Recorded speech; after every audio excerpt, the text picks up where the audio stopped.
In last video lecture, I am already explained the different types of multiple access techniques. Now let us start the comparison between different multiple access techniques. SDMA, TDMA, FDMA, CDMA. All these techniques are compared with the different approaches. The first one is the idea of implementation. In SDMA, segment space into the sectors, that is the different sectors are formed by using spot beam antenna. In TDMA, the total radio spectrum is divided into time slot, and one slot only one user is allowed to transmit or receive. In FDMA, the implementation idea is the total radio spectrum is divided into number of frequency band. Individual frequency band are assigned to individual user. In CDMA implementation approach, the spread the spectrum using unique code. That codes are also called as the orthogonal codes. The second approach is the terminal approach, that is related to the subscriber terminal. In SDMA, only one terminal can be active in one sector. In TDMA, all terminals are active for short periods of time on the same frequency. In FDMA, every terminal has its own frequency, while in CDMA, all terminals can be active at the same place at the same moment. The third approach is signal separation. In SDMA, signals are separated with the help of directed antenna or cell structure. In TDMA, signals are separated by using synchronization in the time domain, and in FDMA, the signals are separated by using the RF type filters. And in CDMA, signals are separated with the help of unique code plus special receiver used for signal separation. The next one is the advantages. The advantages of SDMA system is it is very simple. With SDMA techniques, increases the system capacity of cellular system. TDMA system is fully digital and it is flexible. FDMA system is simple. The CDMA system is flexible. In this system, less frequency planning is needed. The disadvantages of SDMA. The SDMA antenna is typically fixed, therefore it is an inflexible system. In TDMA, the guard band is needed and the synchronization is difficult from the receiver side to the transmitter side. FDMA is inflexible system. In CDMA, the complex receivers and power control is difficult as compared to the other system. And the last approach is the comments. SDMA is useful only in combination with TDMA, FDMA or CDMA.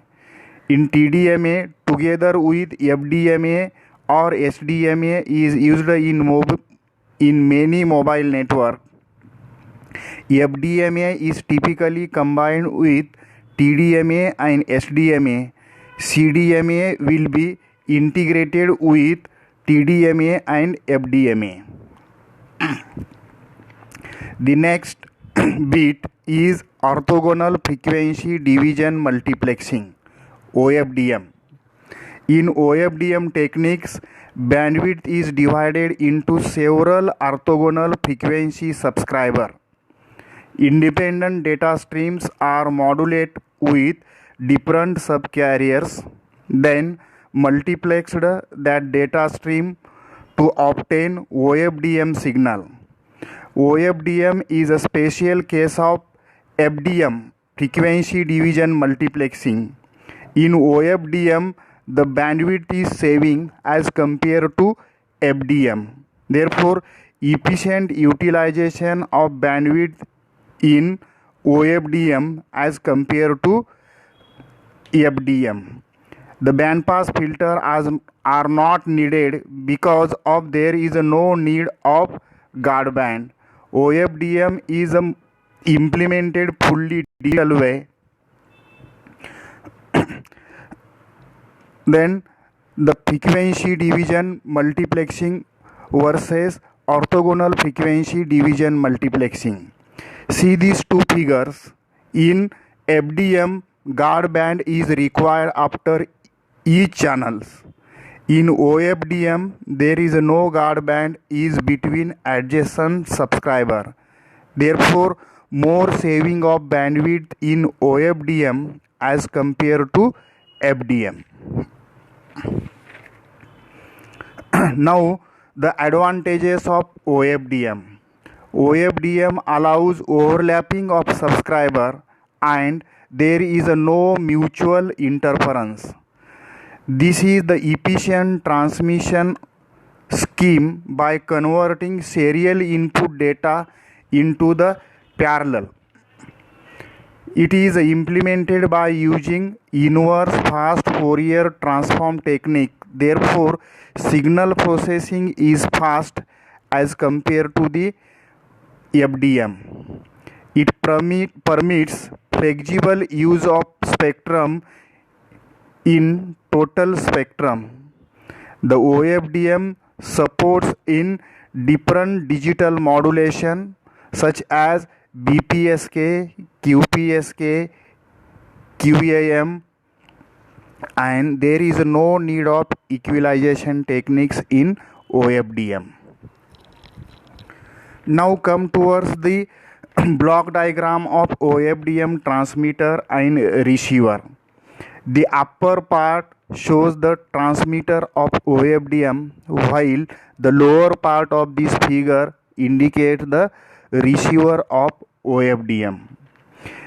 In transmitter side, the input is the serial digital data applied to the modulator. The modulator consists of different modulation techniques like BPSK, QPSK. The output of modulator is applied to serial to parallel converter. The parallel data is applied to the inverse fast Fourier transform. The inverse fast Fourier transform reduces the use of IQ modulators, and the output from the inverse fast Fourier transform is applied to parallel to serial converter, and output of parallel to serial converter is applied to the cyclic prefix.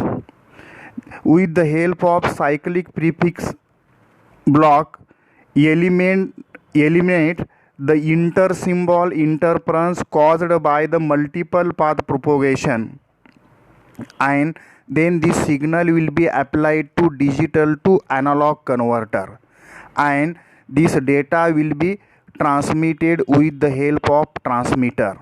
At the receiver side, it performs the reverse operation of the transmitter. OFDM is generally used for WiMAX, multi-user satellite communication, 4G long-term evaluation network, 5G networks.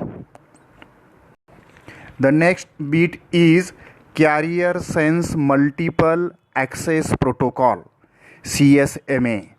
CSMA protocol is used to share network topologies such as Ethernet to control access to the network. CSMA concept is simply device attached to the network cable listen before transmitting. See here, listen before transmitting. In this protocol, station that want to transmit data continuously senses the channels. If channel is sensed ideal means free, transmit entire frame immediately. In this way, we could achieve better throughput if we could listen the channel before transmitting a packet. This way, we would stop the collision occurs. There are three types of CSMA protocol. The first one is one persistent CSMA. Here the probability will be 1, that's why its name is one persistent CSMA.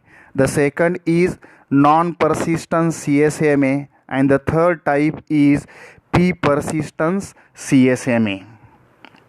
In one persistent CSMA protocol senses the channel. If channel is busy, keep listening to the channel and transmit immediately when the channel becomes ideal. If channel is ideal, transmit a packet immediately with probability 1, hence it is called as the one persistent CSMA. If collision occurs, wait a random amount of time and start over again. In the second type, non-persistent CSMA. In non-persistent CSMA, sense the channel. If channel is busy, wait a random amount of time and sense the channel again. If the channel is ideal, means free, transmit a packet immediately. If collision occurs, wait a random amount of time and start all over again. The advantages of non-persistent CSMA: better channel utilization, it reduces the chances of collision, and the disadvantages is longer delay as compared to one persistent CSMA. Therefore, due to the longer delay, it reduces the efficiency of the transmission. Then last types of CSMA protocol is p-persistence CSMA. P-persistence CSMA is used for slotted channels. In this, when a station becomes ready to send, it senses the channel for ideal or busy. If the channel is ideal, means free, the station transmit a packet with probability p. If the station does not transmit a packet, the probability of this event is denoted by q, and the q equal to 1 minus p. P means the probability. If the slot is also ideal, either the station transmit or does not transmit a packet with probability of P and Q. This process is repeated until either the frame has been transmitted. Thank you. Here I am completed Unit 4.